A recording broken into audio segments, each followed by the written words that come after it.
Our next speaker is Şeyma Gökdemir from Başkent University's Institute of Food, Agriculture, and Livestock Development. And you can go ahead and start.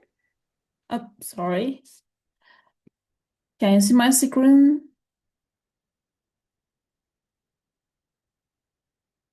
Yes, we can. Okay, there we go. So it's really exciting to be here because this is really important because 2 years ago I was in Michigan State University as a postdoc researcher. I'm feeling like a Spartan still in this reason. I'd like to thanks to all organization committee for this institute. So I'm from Başkent University, Turkey, working as assistant professor. So my title is Comparative Network Analysis of Arabidopsis, DREB1, 2 transcription factors, and functional divergence in abiotic stress adaptation. Previously, I would like to talk about my presentation outline. Can you see my introduction? I'm going to talk about climate crisis, anhydrobiosis, DREB transcription factors, material methods, results, conclusion, perspective. Can you see already on my page? So climate crisis, it's ongoing climate crisis disrupts the global hydrological cycles, leading to more frequent and intense droughts, unpredictable rainfall, and declining freshwater ability. And climate models constantly project that drought will become more frequent, prolonged, and severe in many regions of the world due to rising global temperatures and altered precipitation patterns. Therefore, developing drought-resilient crops and improving water use efficiency will be crucial strategies for sustaining agriculture and ensuring food security in the face of an intensifying climate crisis. On hydrobiosis, we are talking about undermining. It's a well-known phenomenon represented in a range of plants, animal, and microbial taxa. It's a unique faculty of some organisms to survive in the absence of even traceable water in their cells. As a water is essential for life and very important, although biological reactions and molecular integrity of cellular components. The surviving without water is nature's tallest puzzle. This ability to persist without water, termed anhydrobiosis, has evolved as a remarkable adaptive mechanisms in certain plants species, such as resurrection plants and desiccation tolerant seeds, wherein intricate molecular defenses preserve cellular integrity until rehydration. Underlying the system lies a very complex molecular regulation. Among the key molecular players orchestrating plant response to dehydration are DREB. We can say dehydration response elements binding transcription factors, acting as central regulators of stress-inducible gene expression. DREB proteins bind to specific cis elements like the RECRT within the promoters, the stress-responsive genes activating downstream pathways that enhance drought tolerance. Members of DREB1 and DREB2 subfamilies in particular integrate diverse environmental cues such as the water deficit, high salinity, heat, and cold to reprogram cellular metabolisms and protect structural components during desiccation. Thus, understanding the regulatory networks and the protein interaction of the RAP transcription factors provides valuable insight into how plants emulate natural anhydrobiosis-like tolerance mechanisms, offering molecular tools for developing next-generation drought resilient crops under the escalating climate crisis, especially. So, my section name is Tool and Technologies, and this reason I would like to put the slides here, especially. In the modern stress biology, we can no longer be explained solely through the wet lab. and dynamic process such as growth and hydrobiosis and rehydration requires the unraveling of multi-layered and regulatory networks. And advanced bioinformatic tools like string, some enrichment analyzers, some morphoanalyzer, etc., reveal the invisible architecture of molecular networks, making it possible to identify regulatory nodes that govern stress tolerance. And computational analysis offers such a biological prediction system that saves time and resource by predicting complex interactions that are difficult to test experimentally. Thanks to these technologies, it's now possible to reveal that transcription factors such as the RAPS family actually orchestrate completely different stress modules such as cold response, osmotic balance, ABA, heat integration, and chromatin regulation, because we're trying to find the key starting from genes to the functional modulation on the system biology especially.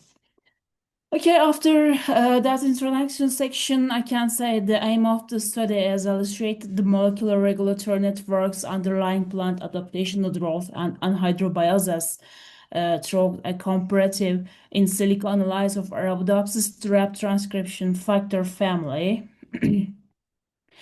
According to material method, I use so many different softwares like NCBI string analysis for protein-protein interaction pathways and gene ontology focused on biological process especially.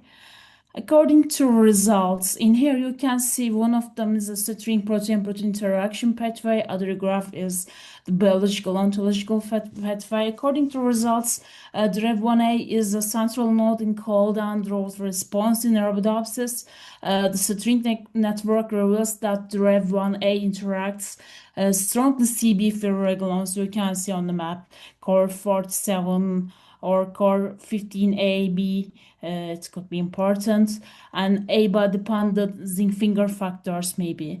And Go enrichment reveals that this model is particularly high represented in cold declamation, water deprivation, osmotic stress, and ABA-activated signaling. And this profile supports the critical role of the REB1A as an early response regulator in hydrobiosis like stress adaptation. String other DREB2A string networks reveals that the all interact strongly with the DRIP1-2E3 ubiquitin ligases responsible for proteosis control, dynamically adjusting protein stability under stress.